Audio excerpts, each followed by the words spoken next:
Okay, benamano namin sa bagong shop namin. Ayun nga, no? Sa 80k mileage, talagang kita na yung tutong, ah. Matutong. Okay, picture natin yung dito na sa taas. Itong solenoid. Ito kaya talagang maganda, nalilinisan yung ating pinaka EGR valve, mga paps, oh. Gaya nito. Konti na lang magbabara na yung butas, oh. Yun. Sa 80k mileage yan, ngayon lang ito malilinisan. Kasi yun nga, kitang kita natin yung mga carbon. Okay mga paps, ito natanggalan natin yung mga throttle.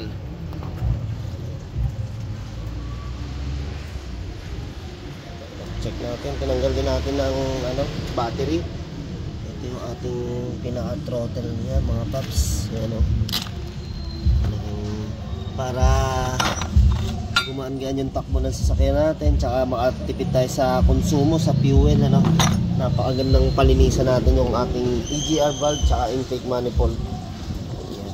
Dito po yan sa AE Car Care Service. Ayan. Yung mga ating service mga paps, oh. Okay, bali sa ganito. Okay, bali ngayon kinaalsa lang natin yung pinaka intake manifold. Okay mga paps, ito yung ating pinaka EGR valve. Yan ang isa sa kailangan natin malinis para gumaan yung hatak ng sasakyan natin, bumalik sa dati, mga paps. Yung kumbaga para nating na pina-tune up na rin yan. Yan ang pinaka-tune up natin ngayon yan. Malinisan yung EGR valve. Ayan, exhaust gas recirculation. Paps, nabaklasan natin yung intake manifold, EGR, tsaka ating EGR cooler. Ito mga paps, EGR cooler natin to. Tapos ito yung ating throttle body, EGR valve. Yan. Tapos sa intake manifold, talagang ang kapal ng dumi. Okay yung mga paps, pag gusto nyo magpalinis ng ito, AE Car Care Service, your car and guidance. Oh. Okay. Kaya nga nito, Montero Gen 3, no?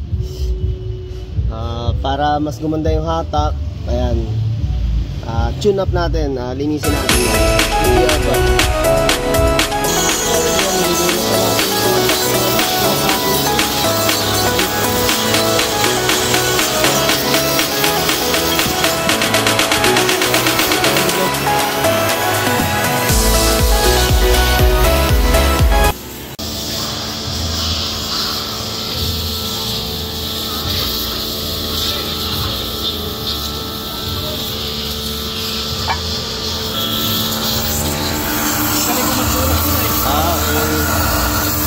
Okay mga paps, pati etong ating ayan, lilinisin natin yan para matanggal yung mga langis-langis sa combustion chamber.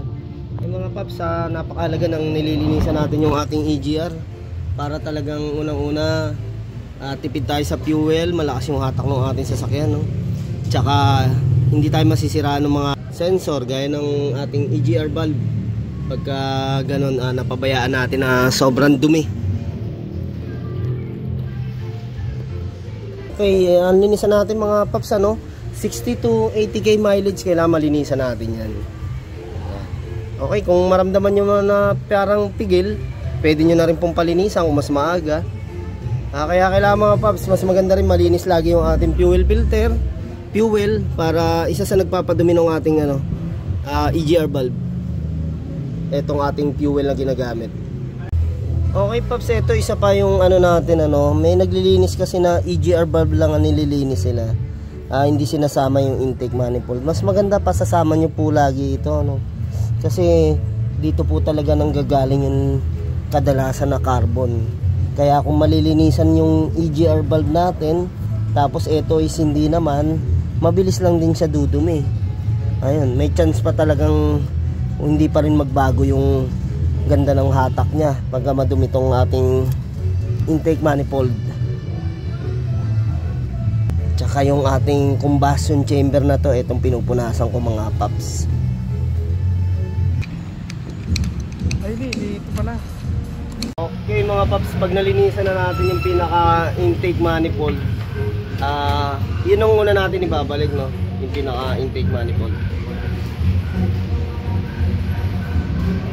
Tapos mga yun nga, wala naman tayong pinapalitan pag naglinis sa EGR valve, intake manifold. Kailangan lang yung gasket natin, maibalik natin to, no? Para walang singaw.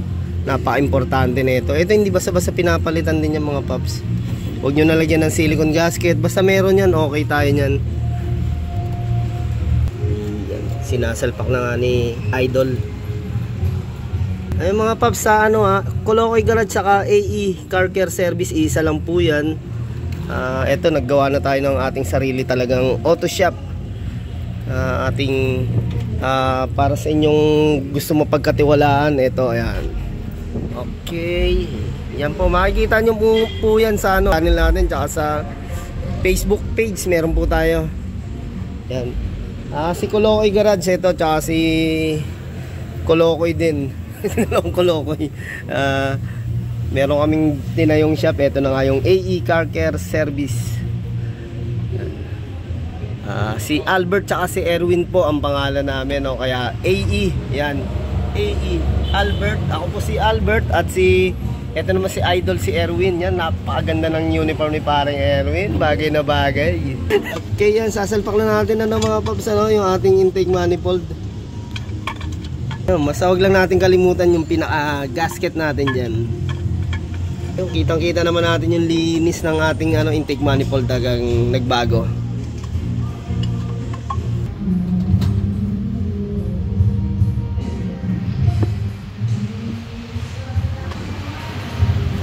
Diyan, busog.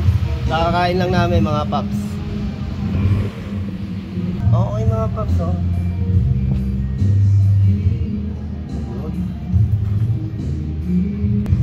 Ayun, maraming salamat po sa mga subscriber natin, tsaka sa nunod ng ating YouTube channel dyan. Ayan, thank you po sa mga nagla-like din. Thank you po sa inyo. Okay, linis na mga paps. Ito yung ating EGR. Ayan.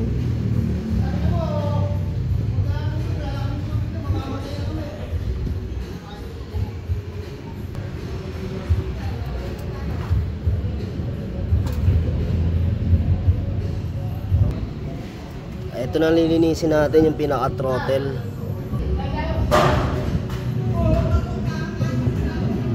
Okay, Idol, oh. Linis na, pwede na nga ni Boss Dwight. Yan. Pwede na tong pang outing na naman. Buong Pilipinas. Yan, sarap talagang.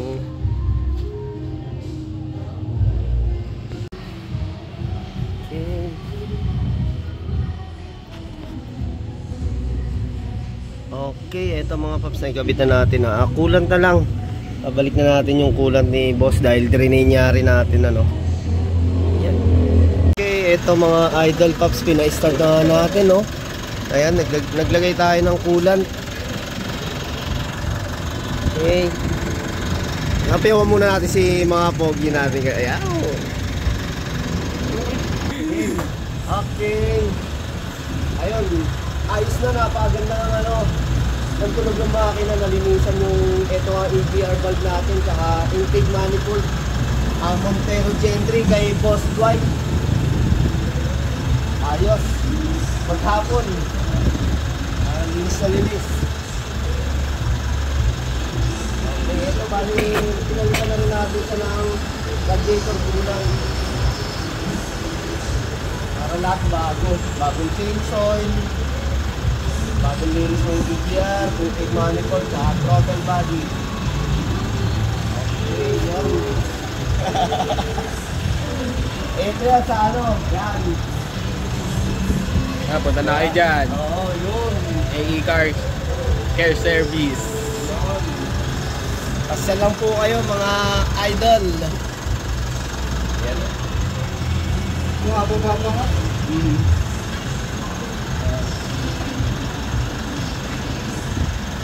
Okay, boss. Okay, liwanag oh.